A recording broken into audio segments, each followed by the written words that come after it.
Good morning, everybody, and welcome to Investing Across Borders. I'm your host, Lauren Cohen, and I am here today with my guest, Ken Van Liew.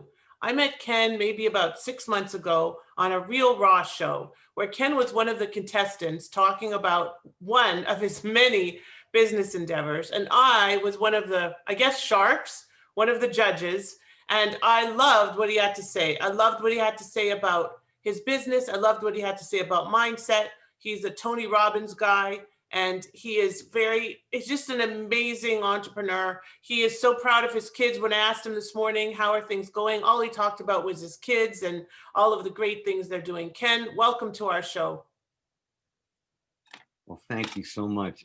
It's an honor to be here today. And when I met you, I felt the same way. I was mentioning to you this morning that I had taken an international class, years ago, and just kind of felt like, what's the next step? And when I Yeah, met you, I was like, wow, this is a whole, education with Lauren on what you're doing, and just amazing. So I thank you. was You know, equally impressed, and it's an thank you. honor to be here today. Thank you. Thank you. It's an exciting time to be in international real estate. People think that COVID has, and it has, had a huge negative impact on real estate, but it's also had a positive impact because it's opened so many doors. I mean, you're creating this amazing program, a 10-year program for entrepreneurs that are investing in real estate. They can't go wrong with something like what you're offering. It's an amazing, I mean, having you as a coach is a treat in and of itself.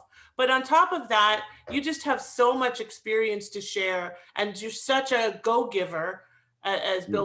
Bob Berg would say, and you love giving, and you give with your heart, and you truly mean what you say. It's not like it's just like, oh, let's see how many dollars I can count. You've done Yeah. extraordinarily well for yourself, and mainly in the New York and New Jersey markets, and you've done just made an impact on so many. Give us a little bit of background, if you would, on who you are and what brought you to where you are today. Well, thank you so much. First and foremost, I always tell everyone, I'm a husband. I've been married for coming up 33 years, and a father to three wonderful children. And my Including twins, yeah, twins. Yeah, twin girls, right? twin boy and girl. Yeah, we Oh, hit the okay. jackpot, and then a third girl, Okay. which is had been blessed. And I've been gifted. I started out a little slow. I created the 6-year plan in college, but I put my gridiron experience as a football player, and 6 years later I became a civil engineer. And feeling that I was a little behind because of the 6-year program, I just kept taking classes at night and got one master's in civil and another master's in real estate development. And during all this time, I learned how to build skyscrapers in New York City. So it was pretty fascinating. So, my career gave me a tremendous opportunity. I was fortunate to build $1 billion project in Brooklyn, New York. It was for the Metro Tech Center, the financial center of the world. That we're here talking about money and investing. It operated every New York and American Stock Exchange transaction. It was the E911 headquarters. I had the chance to build for Rudolph Giuliani and do things on time and on schedule. It's just fascinating. Neat. Wow. But what really it came down to, when I started to create the modern wealth building formula, was my purpose, and that was to bring everybody to their greatness. And in life, people are challenged just with things. We recently were having all kinds of challenges now, but Everybody. the modern wealth building formula, really, what I believe truly in my heart, it's not only about real estate. It applies to any business. It applies to any life, and the intention and the outcome that I shoot for is to bring people to their greatness, and in that, give them the ability to feel confident, be able to pay it forward, and totally live with more power and freedom, self-expression, and peace of mind. Because at the end of the day, we're all just seeking to be happy. So that's what it comes down to. And you found that secret sauce for sure. I mean, I Yeah. think that I've certainly seen that. We've spoken probably about 10 times, and every time it's like the positive energy exudes from you. Thank you. And it's just a great, that when I went on Real Raw, I didn't even know what I was doing. Somebody invited me, and I'm like, okay, I'll do it, whatever. And I'm always about meeting people, and I'm actually going to be on it again this week, which is Are funny you? because I haven't even talked to them since we were on it together. So, Oh, great. but so you built these high rises, which obviously that's changed a little bit. Tell us about how your business kind of has morphed and changed over the years. Yeah, I've had an interesting career. It's traveled. I started, in engineering, where I learned how to develop, project sites and do large subdivisions. And I was like, wow, if I can, now I know how to design it, maybe I can learn how to build it. And Hmm. I have probably 25 years experience of, managing construction, starting as a student, working itself up, and, and then, the experience on the theoretical side. And, I just went off on a tangent. What was the specific I asked goal? you how has your business morphed over the years from the skyscrapers to the scope of Yeah, what you're doing today? yeah. So with all that experience, how it's morphed and how it's evolved, and I just want to get clear on the question so I can deliver the answer properly. Um, how it's morphed is, it started out where I started as an engineer, and, that was the first thing I learned. So, I had a PE license and I did design work. And as I learned how to do constructions, it evolved into, wow, I'm going to become a general contractor and learn how to build. And then when I went on to develop, I learned how to develop. And, I basically, when I started in business, I wasn't a big developer. I had done my first development and I didn't want to come across as kind of competing with other developers. So I really came in as, I want to help you. And I was a, big time advisory on major projects in New York City. And as it grew and I started building, skyscrapers at a time, concrete company, 100 people pouring, buildings, I was like, wow, I really want to go back to the development side again. So it evolved back and forth. And, now it's landed that we're just an investment firm and a development firm. And we are building the modern wealth building coaching side, but we're not doing as much third party consulting because we have a lot of our own projects. So how my, companies evolved just say in the last 2 years with everything that's gone on, we went from doing a lot of stuff in New York to where New York, as the numbers rise, the deals and the numbers don't work any longer. So we've moved into, I call it a little bit more flat development, doing large things in New Jersey. We're developing Mhm. a major multi-use with the restoration of a 100-year-old restaurant. We have a CVS that we're about ready to sign an extraordinary lease where we get to build that for them. We're also big into the affordable housing. We have a large affordable housing project. We have market rate. We also been doing some self-storage. So my business has shifted more into like Jersey rural developments instead of the vertical stuff because the Yeah, numbers just aren't working. When you're paying, right. $600 to $800 a square foot for property, it just doesn't work. And it happened before, so I was kind of familiar with the cycle. Back in the day, I used to laugh because I went into the concrete business, which is a tough business, and you could understand. I was pouring concrete for $52 a square foot. Years before that, when it was very unionized, because we learned how to crack the code in New York and do things non-union, they were Hmm. charging $100 a square foot, and you didn't really have a chance to negotiate. They would just tell you, if you want to get on my schedule, this is when I can arrive on your job site. So, you know, the industry, my career, my business has evolved, greatly.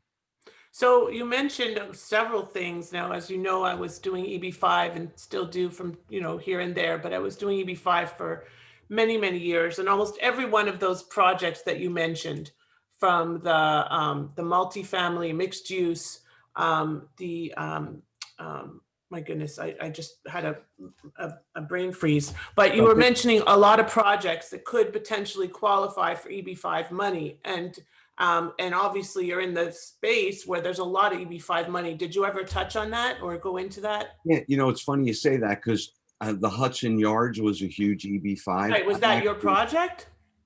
well, I had a lot of friends, and that was one of the biggest developers in the city, brought in millions of dollars EB5. But what I wanted to I mention, know. It changed the face of EB5, actually. That project actually changed EB5. yeah, yeah, We'll just leave it at that. and I was like fascinated by the whole EB5 process. There was actually a point where I was starting to kind of do what we're going to do now and move this forward. Was working with a young lady who came from China and was Right. supporting people through the EB5 program, where she would bring them, for a day and bring them around their Yeah. development and bring Yeah. them property.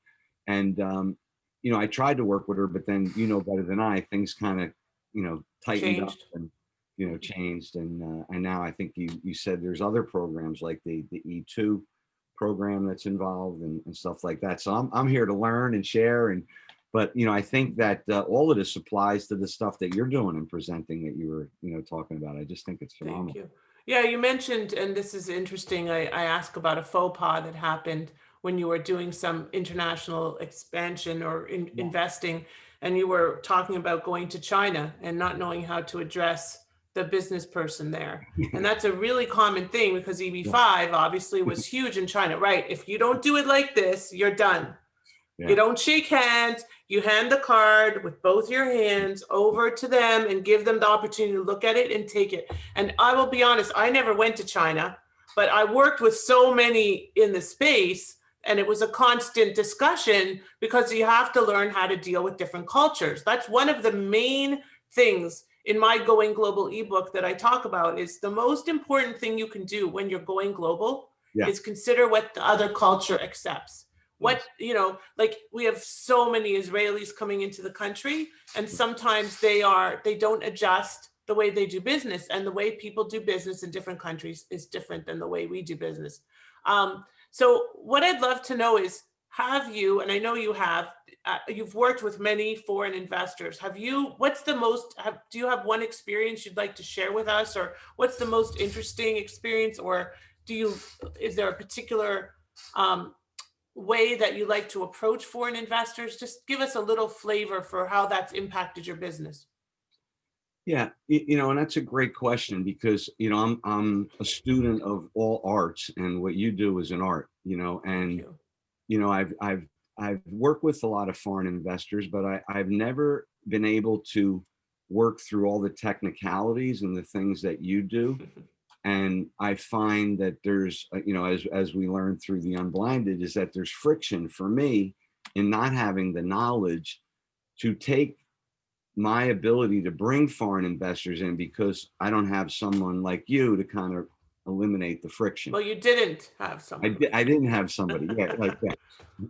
Well, you were telling me about a past experience where I right. was like, wow, that's kind of like, above my pay grade, you know, and well, like when I was telling you, like when I was at NYU, whatever it was 20 years ago, I was thinking globally back then, and life, I wouldn't say gets in the way because I did a few things in 20 years, but, I had this fascinating view on how to just open up all opportunities to the world, but now I have the opportunity to do that, so really my experience has been challenging. I mentioned to you when I had heard all about the Hutch and Yards and the EP5 program and how they funded that. I'm like, game on. I can Right. get, I'm in.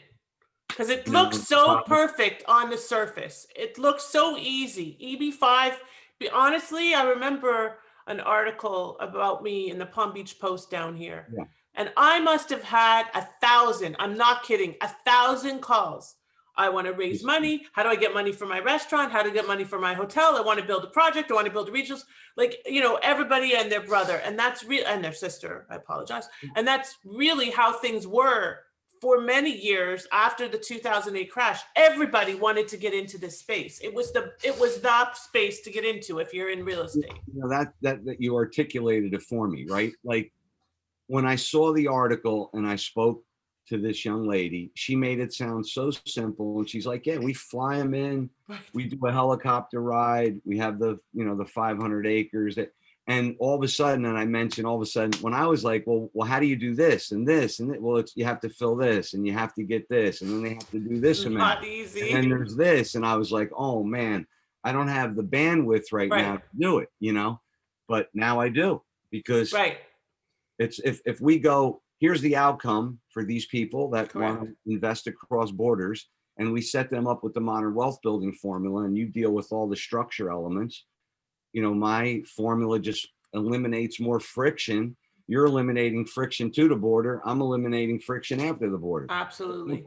It's a beautiful thing, and the truth is that it's a very, it's hard enough dealing with regulatory and legal issues Yeah, within a country, but as soon as you're crossing borders, those magnify a million times, yeah, and you have to really adjust what you do to respond to those needs. When you're dealing with a foreign national, they are moving their family potentially. So you have to think about that. It's not just an investor, it's a Yeah. family. And you, as a family man, that becomes super important to you. It's also important to make sure that the investment is as safe as possible. And how do you structure that? And then people are always like, well, how do I attract foreign investors? So one of the interesting things is it's exactly because of what you said, Ken. That's Yeah. why I started my business, because realtors and developers and business owners are like, how do I do this? I don't know how to do it, so I'm just not going to touch it.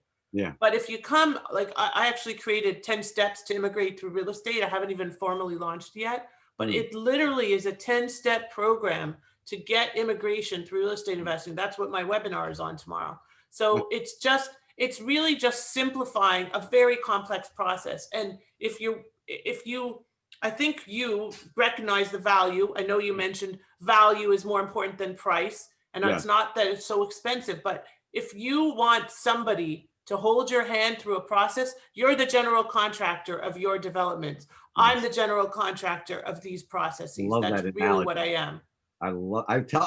I've repeated that line about you several times because it resonated with me perfectly, you know. Thank you. Thank But, you.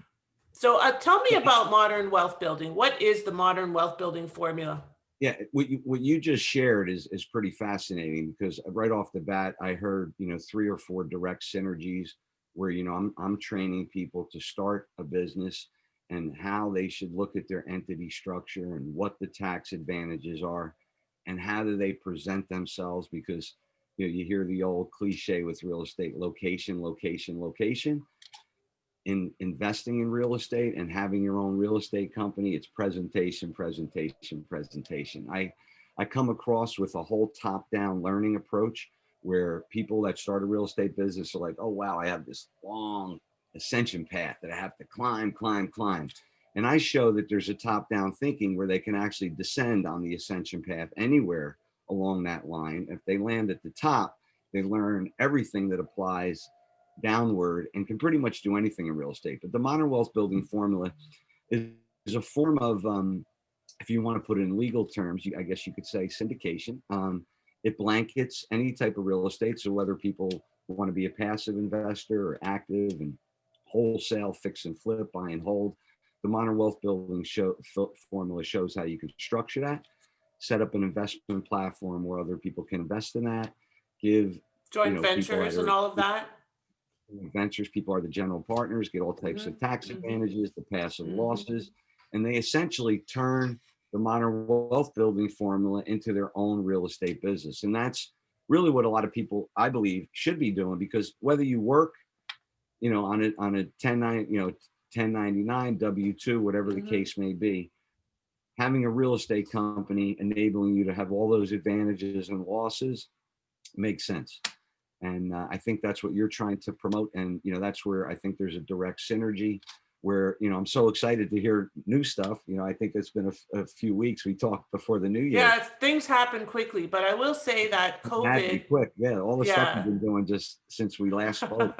well, this baby launched my podcast, and it's I love it. definitely all come together because COVID has forced all of us to rethink our business model. Yep. You know, revamp, pivot, pivot, pivot, pivot. You know, I was helping people get SBA money, and which is now available again. But Yes. the truth is that for me, it's always been about bringing value, Yes. having an impact. And how do I do that? And I just got off the phone with my colleague who just opened EXP in Portugal. So I know you know I'm part of EXP, this cloud-based real estate company. I'm sure you've heard about it. The stock went from $8 in March to 80 something 2 weeks ago.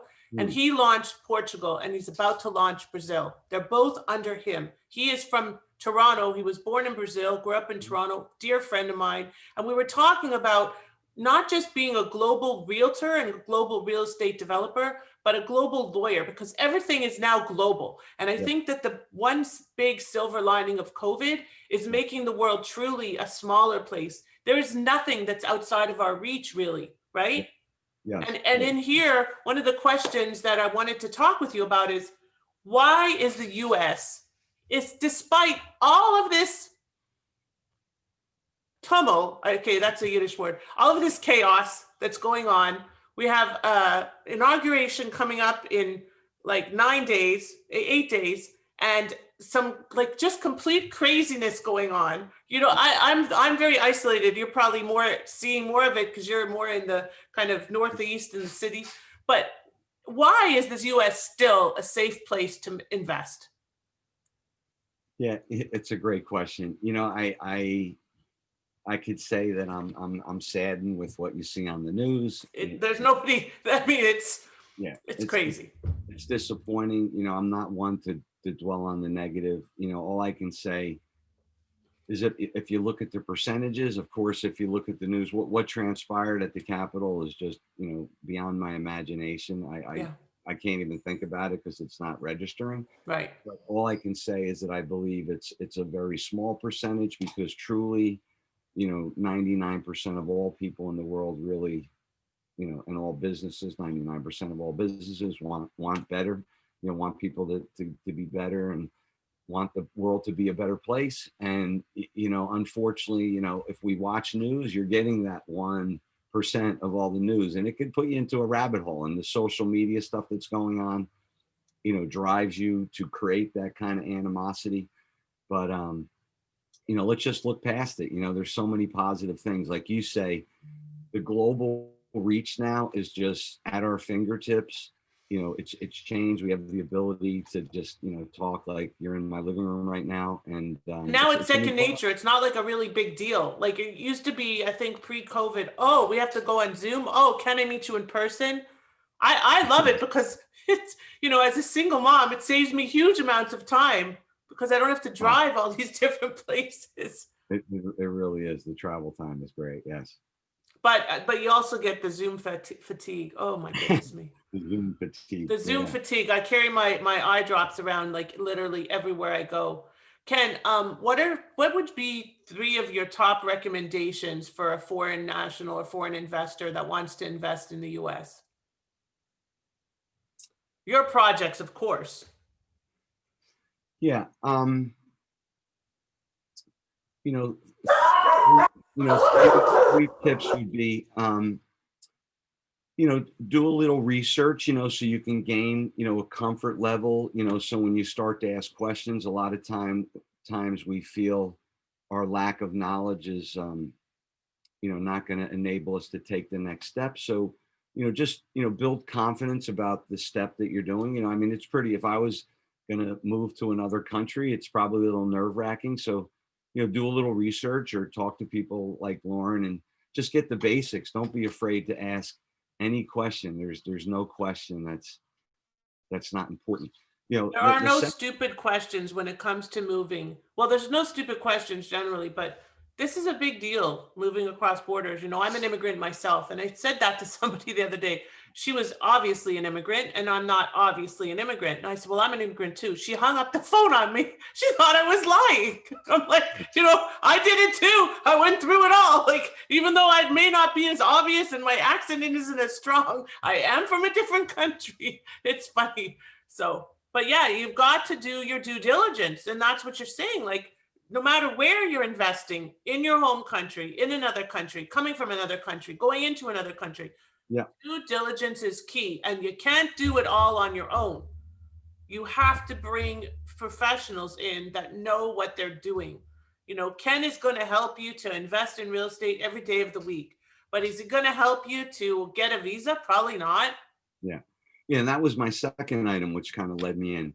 It's really, and I coined this term, since we're talking globally, it was like the 1992 Olympics.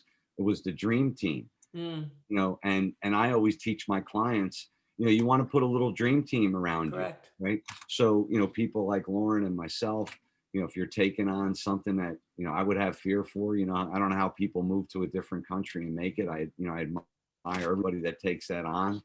You hear just such unbelievable stories. So, you want to build a team. And the third thing, which kind of led into, doing a little bit of research, is due diligence related to the real estate. So there's a whole new realm of due diligence of moving into a country versus due diligence on a real estate. And that's where maybe the modern wealth building formula, you probably have your own. I have lists and lists and lists of due diligence for developments, investments, whether it's, wholesale, fix and flip, but all of the real estate detail, nitty gritty in the formula. It has a process on how to find. We have effortless software where you find deals. We show you how to fund unlimited and how to facilitate those investments. So it really breaks it down in modules with over 40 lessons. And we're real excited to launch it at the end of January. And I'm excited because I'm going to be a part of that launch. So I'm very excited that Oh, we had this call before you launched. And Ken, how do people reach you? Because I would love for everybody to get access to this amazing modern wealth building formula.